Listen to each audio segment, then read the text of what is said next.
新版本更新，虽然英雄数值没有大的调整，但是对装备动了手脚，相当于是系统性改动了。在 14.4 这个相对平衡的环境上动图，势必牵一发而动全身。所以在出大数据以及亲身体验游戏之前，我仅能以自己的视角分享一些开放式观点，大概率是错的。要是蒙对，那就是蒙对了。先聊装备，破防者更名为强袭者的链家，基础属性少了10点法强，看作少了5%到10%的增伤吧。这种数值的转化很难做到完全严谨，毕竟法强这种属性给到不同的棋子收益不一样，我只能估个大概。方法如下：对比帽子的50法强、15增伤和法爆的35法强、35暴击和技能暴击词条，也就是15法强加15增伤能换35%的暴击和暴击词条。对比杀人剑和无尽，20攻击力加10增伤能换35暴击概率和暴击词条，也就是15法强加15增伤等于20攻击力加10增伤。对比帽子和杀人剑，50法强加15增伤等于55攻击力加10增伤，也就是属性充分利用下35法强等于35攻击力。代换一下能得到1攻击力等于1法强等于1增伤，以下统称1属性。基础面板上来看，用新装备强袭者的链家，物理英雄吃亏更少，法系英雄吃亏更多。特殊效果来看，破防者还是很好触发的，带护盾的单位不少，暂且修正成2/3的时间触发吧。等效10点增伤，也就是10点常驻属性。强袭者的链家暴击就提供可叠加的5秒持续增伤，没说是技能暴击还是普攻暴击，所以都算。假如搭配无尽或法爆，爆率就会来到基础25加破防或链家的20加35等于80%，就是说普攻或技能的4/5的时间里触发，视为5%乘4乘0.8等于16的等效增伤，也就是16点常驻属性。对普攻快，也就是更物理一点的英雄来说，这个等效增伤会更高一些。不搭配无尽法爆就不用算了，因为就算搭着出都看起来很一般。面板这里亏5到10的属性，越物理越不亏。效果这里补了6回来，越物理补的越多。综上所述，强袭者的链家总体来看是变弱了，而且不配合无尽或者法爆出是亏模的，配合着出能勉强赶上以前的属性价值。对法系适配破防者的英雄来说是削弱，首当其冲的英雄是维鲁斯、维古斯，然后电刀改版，再也没有电刀破防的联动组合了。无尽法爆后面需要补增伤系装备的话，我会优先考虑巨杀或者帽子杀人剑、鬼锁的狂暴之刃，这个已经被聊烂了，我懒得赘述，只放结论。单阳刀强度回归一个装备该有的水平，且需要攻速的物理法系单位都可以出，不再过分考虑技能联动、基础攻速等外在条件，代价是阉割20秒之后的强度。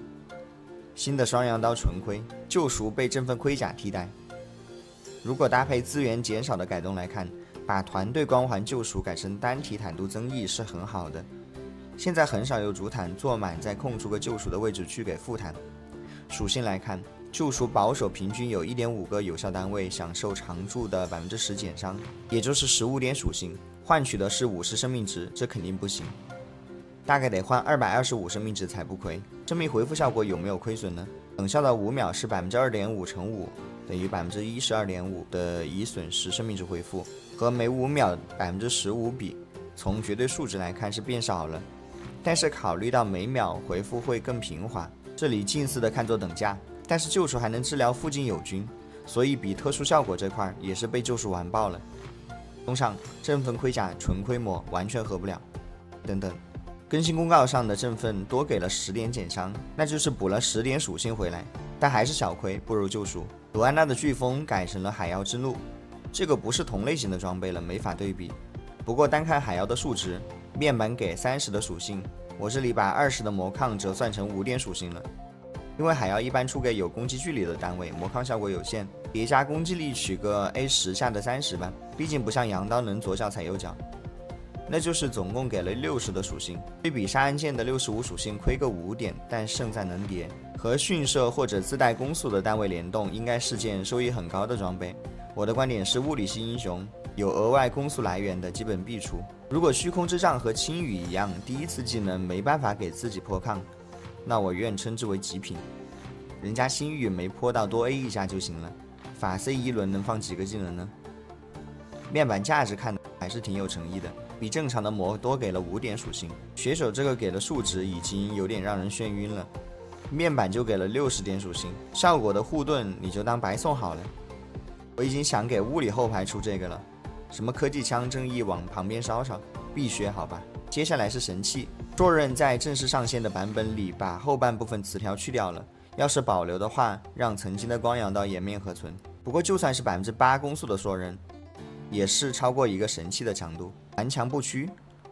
我没什么特别想说的，我把它当破线者看，新电刀当个普通装备用吧，感觉没什么特别的。巨型9头蛇也是想不出来要干嘛，可能驯兽鳄鱼能带，不懂。